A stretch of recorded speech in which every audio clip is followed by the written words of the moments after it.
আমি প্যারানর্মাল অ্যাক্টিভিটির সম্পর্কে কখনোই বিশ্বাস করতাম না যদি এই ঘটনাটি আমার সাথে না ঘটত। 28শে ফেব্রুয়ারি 2008 সেদিন আমার বন্ধু আর আমি দুজনে মিলে ঠিক করলাম মাছ ধরতে যাব।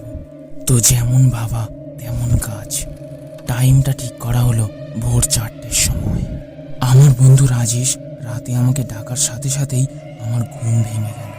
আমার মাছ ধরার খুব শখ, তো সেই কারণে উত্তেজনায় সারা রাত ঘুমোতে পারিনি।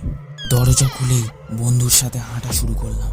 আমি শুনেছিলাম যে গভীর রাতে কেউ ডাকলে 3বার ডাকার পরেই সাড়া দিতে হয়। এত কিছু তখন আমার মনে ছিল না, কিন্তু রাস্তায় যাওয়ার সময় রাজেশ শুধু আমার পিছন পিছন হাঁটছিল।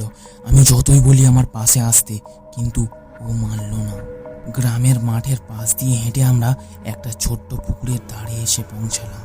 পুকুরে শুধু কাদাই ভর্তি ছিল, জল একটুও ছিল না।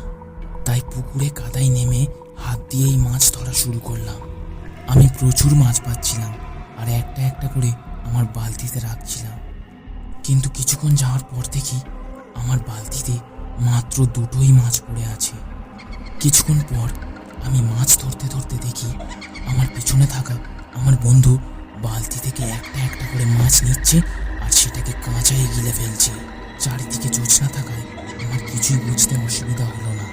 আমি চুপ করে মাছ ধরতে লাগলাম আর আমার কাছে থাকা বল্লমটা ওর দিকে ছুড়লাম।